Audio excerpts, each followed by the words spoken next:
So I have this giant cup of tea with English breakfast and hibiscus mixed together. Okay, before I start, I got this book from bookshop.org. So it was my favorite thing that I read last year, but I got the audiobook from my local library. I really liked it, so I wanted to get my own copy. Yeah, so there's that. I recommend this one. It's really good. Yeah. So I'm gonna use black again. But yeah, it's called The Other Bennet Sister. I really like it. But I mean, I found it really relatable.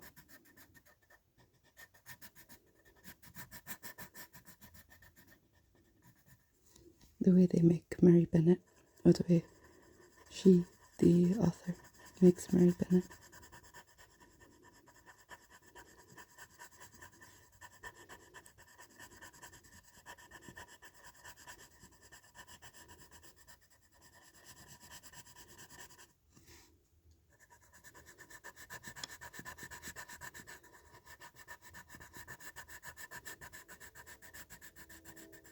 On a side note, I just came back from physical therapy. That's why I still have compression socks on. But now when I'm down on my socks, it's time for business. That's why they call business socks. Ooh. Anyways, get some more tea. Before I sing too many Flight of the Conchords songs. Okay. But yeah,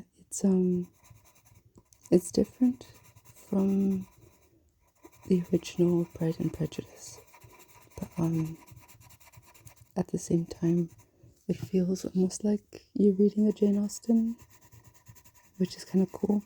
There's a similar vibe to the writing style, and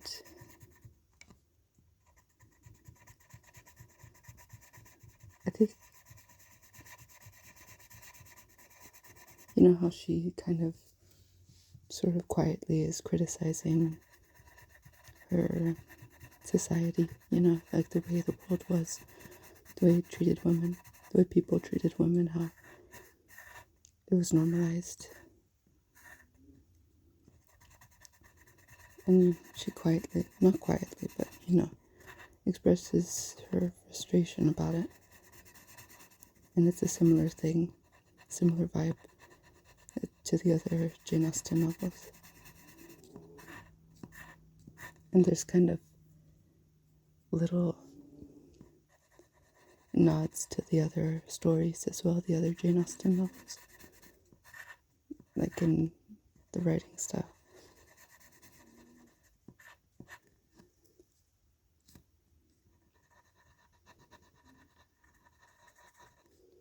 And I know in the book, in Pride and Prejudice, they make it so Mary was kind of pretentious and almost cold.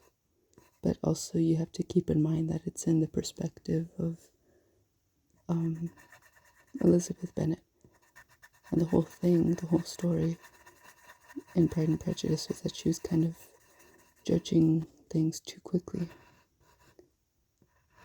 Or she thought she knew everything about everyone around her and understood everyone perfectly, but she really didn't.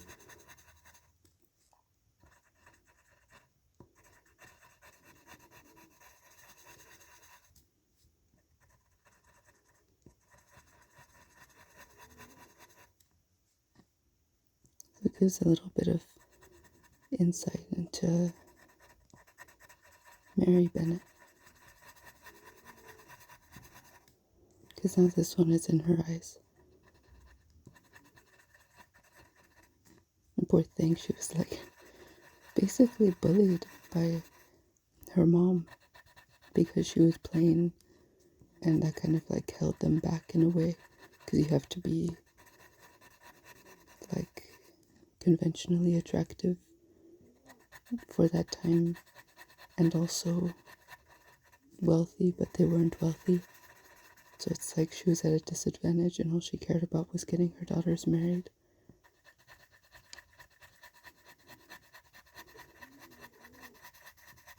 She goes into books, but then like something happens to her earlier on. I don't want to spoil it, but basically she's treated in a way like you can't trust your feelings, and like your feelings don't matter, and your feelings will get you and everyone around you into trouble.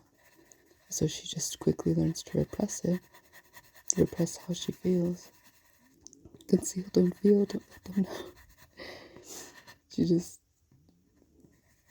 tries to act like she isn't affected by some things, but she really is. She just buries it all deep because of how she's shamed for her feelings. Get some more tea.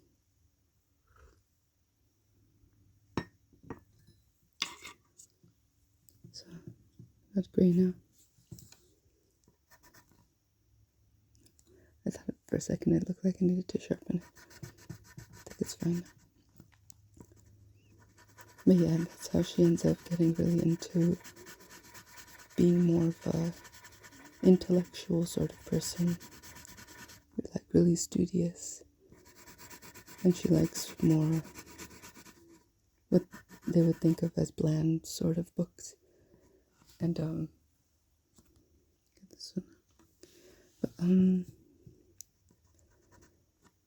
it's kind of like what Mr. Collins enjoyed. Do I need to sharpen this one? No, this one's good. But we all know how he was treated. It's, honestly, this whole book, The Other Bennet Sister, it's like, it's giving neurodivergence. Like, it gives like insight into what it's like, and maybe that's why it feels really relatable, the way she's looking at the whole world and constantly trying to figure out how to mask appropriately, and it just never works out, and it's just a long series of being rejected and misunderstood over and over again. And the same with Mr. Collins, who's a character, like Mr. Darcy and Mr. Collins are both, like, the neurodivergent community seems to agree that they're both neurodivergent, even autistic. And she talks to him a little bit later in the story, and you get a little bit of insight into his perspective, which is the same as hers, trying to figure out how to be a normal person, and he's just scripting the whole time, and that's why it kind of looks inappropriate sometimes. But it's the opposite intention. He's trying to be appropriate, he's trying to be normal, but it's just not working out, and that always sucks. You're trying your best, and dark gray now, but yeah, when you're trying to do the right thing and to be appropriate and make sure everyone else is comfortable, but it seems like no one else really cares much about if you're comfortable or not. And that's kind of why in the beginning, and it mentions this in Pride and Prejudice as well, that she was interested in Mr. Collins, but you see why in this book, and it's because she sympathized with him, and she could tell that he's really trying to sort of be, if I may say, like, appropriate, behave appropriately in a way that matches what other people want, but he just has a lot of trouble figuring out what exactly that means.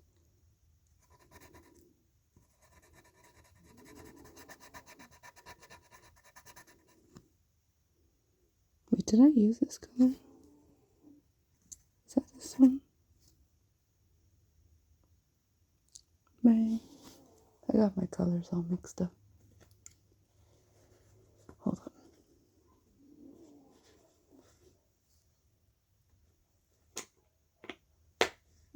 Man, I think I mix them up. I have an order, and I messed up my own order. Is this one? No, it's not. That was red. I just used vermilion. Man, I don't even know what colors are. Well, this video is 10 minutes, so I'll just stop.